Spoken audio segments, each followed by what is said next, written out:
दोस्तों आज जो हम टॉपिक डिस्कस करने वाले हैं वो है कॉन्ग्रुएंसीज। तो दोस्तों बिना टाइम वेस्ट किए चलते हैं हम अपने टॉपिक की तरफ।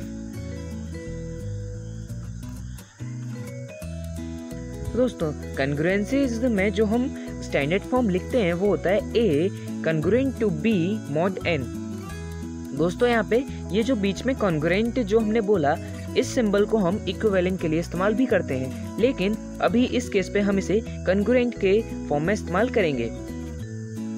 दोस्तों यहाँ पे हम a को कोई भी इंटीजर मान लेंगे और b को भी कोई भी इंटीजर मान लेंगे और n एक कोई फिक्स्ड पॉजिटिव इंटीजर होगा। दोस्तों ये छोटी सी बात हमें याद रखनी है कि n एक फिक्स्ड पॉजिटिव इंटीजर होगा। तो यहाँ पे हमने a और b को एनी इंटीजर मान लिया है और n को एक फिक्स्ड पॉजिटिव इंटीजर माना। दोस्तों इस कॉन्करेंसी को अगर ट्रू होना है तो हमें एक सिंपल सी बात याद रखनी होगी कि a माइनस बी जो है a माइनस मतलब a या b का जो डिफरेंस होगा वो जो हमें आएगा वो n का मल्टीपल होगा, मतलब n टाइम्स कुछ हमें a माइनस बी जरूर मिलेगा। दोस्तों तो हमें इस छोटी सी बात का याद रखना है। अब हम आगे देखते हैं। दोस्तों जो हम दो इंटीजर्स को कॉन्ग्रुएंट में कह रहे हैं और मॉड्यूलो n कह रहे हैं, तो इसका मतलब हम ये सिंबलाइज कर रहे हैं कि a माइनस बी जो है वो n का कोई मल्टीपल है, मतलब kn, और यहाँ पे k कोई इंटीजर है। अब हम इसके कुछ एग्जांपल देखते हैं। तो हमें मिलता है 23 कॉन्ग्रुएंट टू 3 मॉड 5। दोस्तों यहाँ पे 23 माइनस 3 हमारे पास जो मिल जाएगा वो मिलेगा 20, और जो कि 5 का मल्टीपल है। यहाँ पे 19 माइनस 3 16, और जो कि 4 का मल्टीपल है। दोस्तों तो हमें यहाँ पे कुछ ऐसा मिलता जाएगा। 12 माइनस 5 अगर हम करें तो हमें यहाँ पे मिल जाएगा 7, जो कि 7 का मल्टीपल है। 7 1 जा 7, या तो 1 टाइम्स में आ जाएगा। दोस्तों और अब दोस्तों 5 कॉन्ग्रुएंट टू 5 मॉड 3। अब दोस्तों 5 कॉन्ग्रुएंट टू 5 मॉड 3 में अक्सर लोग कंफ्यूज हो जाते हैं। वो इसलिए कि 5 वो हमेशा ये समझने लगते हैं कि हम इसको क्या बोलते हैं, उससे 23 को 5 से डिवाइड करेंगे तो हमें ये मिलेगा। ऐसा नहीं है दोस्तों ऐसा है कि हमें माइनस करना पड़ेगा। तो 5 में से 5 माइनस करेंगे 0, और दोस्तों 0 एक मल्टीपल है 3 का। 3 0 जा 0 हमें मिल जाता है। तो हम दोस्तों कुछ बेसिक रूल्स होते हैं इन कॉन्ग्रुएंसीज को सॉल्व करने के लिए, तो हम वो कुछ बेसिक रूल्स देखेंगे। दोस्तों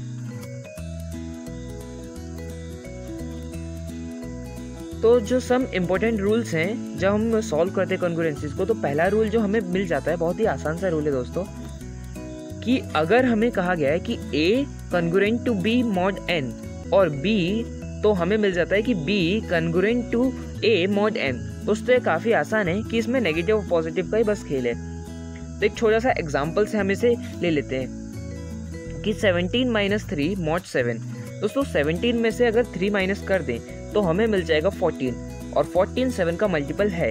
तो ये कॉन्ग्रुएंसी ट्रू है, ये हमें पता चल चुका है। अब इसमें कहा गया है कि हमें a और b की पोजीशन एक्सचेंज कर देनी है। तो सबसे पहले हमें ये पता चल गया कि ये कॉन्ग्रुएंसी ट्रू है। अब हमें बस इसके पोजीशंस एक्सचेंज करनी है। तो हमने कर दिया 3 कॉन्ग्रुएंट टू 17 मॉड 7।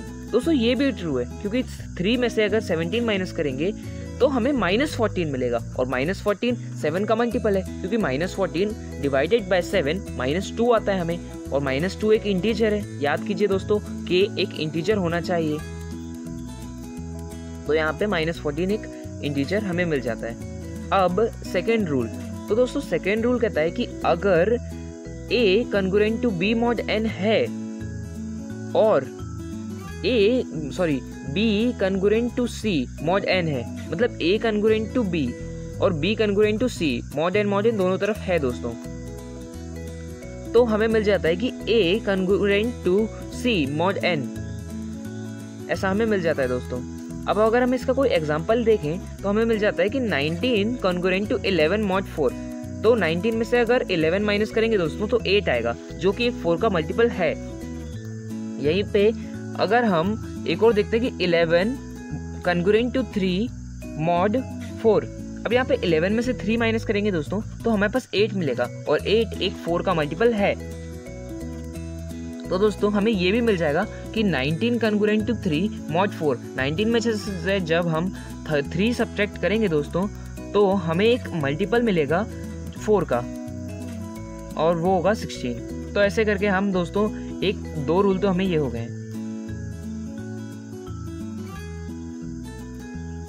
दोस्तों अब तीसरा रूल जो हमारे पास आता है वो कि A congruent to B mod n और C congruent to D mod n।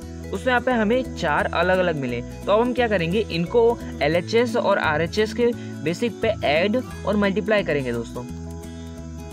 अगर हम करते हैं A प्लस C, दोस्तों हमने इसमें LHS जोड़ दिया है और B प्लस D और मॉड n तो रहेगा ही दोस्तों। तो मॉड n तो हमें मिल जाएगा कि ये ट्रू कंडीशंस हैं कि ये अगर ये 2 कॉन्ग्रुएंसीज ट्रू हैं तो A plus C congruent to B plus D mod n भी ट्रू होगी और AC congruent to BD mod n ये भी ट्रू होगी। दोस्तों हम एक छोटे से एग्जांपल से देख लेते हैं।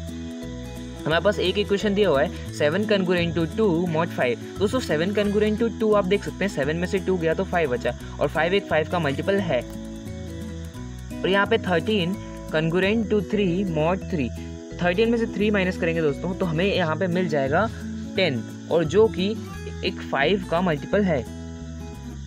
अब हम इन दोनों इक्वेशन को जोड़ देंगे तो LHS और RHS में हम जोड़ेंगे दोस्तों तो हमें मिलेगा 13 प्लस 7 20 और 3 प्लस 2 5। तो हमें ऐसा मिल जाएगा 20 कॉन्ग्रुएंट टू 5 मॉड 5। दोस्तों ये भी ट्रू है क्योंकि 20 में से 5 माइनस करेंगे तो हमें 5 का मल्टीपल मिलेगा जो कि 15 है। और अब दोस्तों अगर हम इन्हें मल्टीप्लाई करते हैं तो कुछ इस तरीके से आ जाएगा 7 into 13 congruent to 3 into 2 mod 5। दोस्तों हमें पास 7 इंटू 13 आएगा 161 और 3 इंटू 2 6। दोस्तों अगर हम 161 में से 6 को माइनस करेंगे तो हमारे पास 155 आएगा जो कि एक 5 का मल्टीपल है। तो हम अगले रूल की तरफ बढ़ते हैं। ये अब हमारा 4th रूल दोस्तों थोड़ा सा कॉम्प्लिकेटेड है पर उसी की तरह कि हम इसमें एक एक्स्ट्रा चीज उसमें जोड़ देंगे, जैसे कि A कॉन्ग्रुएंट टू B है। दोस्तों अब इसमें हमने क्या किया कि A की कुछ पावर रेज कर दी और B की कुछ पावर रेज कर दी कि हमने A की पावर सपोज K कर दी तो B की भी हमने वही कर दी। तो हमें पता चलेगा कि A की power K congruent to B की पावर K मॉड n और ये कॉन्ग्रुएंसी भी हमें ट्रू आएगी दोस्तों। अब हम एक छोटा सा एग्जांपल ले लेते हैं। और दोस्तों K की वैल्यू, ये नोट करने वाली चीज़ है कि K की वैल्यू हमारे पास पॉजिटिव इंटीजर होनी चाहिए। मतलब इंटीजर तो हम अक्सर कॉन्ग्रुएंसी में इंटीजर लेते हैं लेकिन वो पॉजिटिव होना चाहिए, ये ज़रूरी है K में। अब यहाँ पे दोस्तों 5 कॉन्ग्रुएंट टू 2 मॉड 3। यहाँ पे हम 5 में से 2 को माइनस करेंगे 3 जो कि 3 का मल्टीपल है। तो हम इसको कोई भी पावर पे रेज कर देते हैं। सपोज दोस्तों वो हम ले लेते हैं 2, तो 2 की पावर रेज करेंगे तो 5 square congruent to 2 square mod 3। अब देखते हैं दोस्तों एक कॉन्ग्रुएंसी ट्रू आती है कि नहीं। 25 कॉन्ग्रुएंट टू 4 मॉड 3। दोस्तों 25 में से अगर 4 माइनस करेंगे तो 21 जो कि 3 का मल्टीपल है दोस्तों। और ऐसे ही हमें ये आसानी से चीज मिल गई है। अब दोस्तों हमें ये मिलता है 5th वाला कि अगर सबसे पहले दोस्तों इस पे मिलता है हमें कि अगर A कॉन्ग्रुएंट टू B है तो यहाँ पे हमें पहले से ही मिल जाता है कि इसमें कोई एक्स्ट्रा चीज़ जोड़ोगे और एक्स्ट्रा चीज़ मल्टीप्लाई करोगे तो भी वही होगी। लेकिन दोस्तों दोनों तरफ वो सेम होना चाहिए। जैसे कि हम लीनियर इक्वेशन में करते हैं उसी तरीके से इसमें भी ज़्यादा फर्क नहीं पड़ता है, ज़्यादा कुछ भी फर्क नहीं पड़ता है।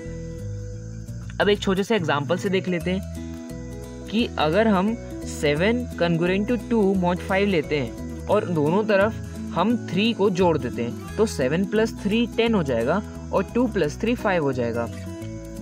10 कॉन्ग्रुएंट टू 5 मॉड 5। अब 10 में से 5 माइनस करेंगे तो 5 आएगा जो कि 5 का मल्टीपल है। अब दोस्तों 3 से मल्टीप्लाई करना है हम दोनों तरफ। तो अगर हम दोनों तरफ 3 से मल्टीप्लाई कर देंगे तो 7 3 दोस्तों हमारे पास आ जाएगा 21 और 3 2 हमारे पास आ जाएगा 6। तो 21 कॉन्ग्रुएंट टू 6 मॉड 5।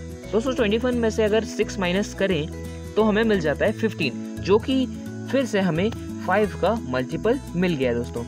तो आज के लिए हम कुछ कॉन्सेप्ट्स यहीं तक छोड़ते हैं और मिलते हैं हम अपनी अगली वीडियो में। दोस्तों वैसे तो हम अगली वीडियो में फॉर्मेट्स लिटिल थ्योरम का एक ब्रीफ इंट्रोडक्शन और उसके कुछ एग्जाम्पल्स पे हम डील करेंगे।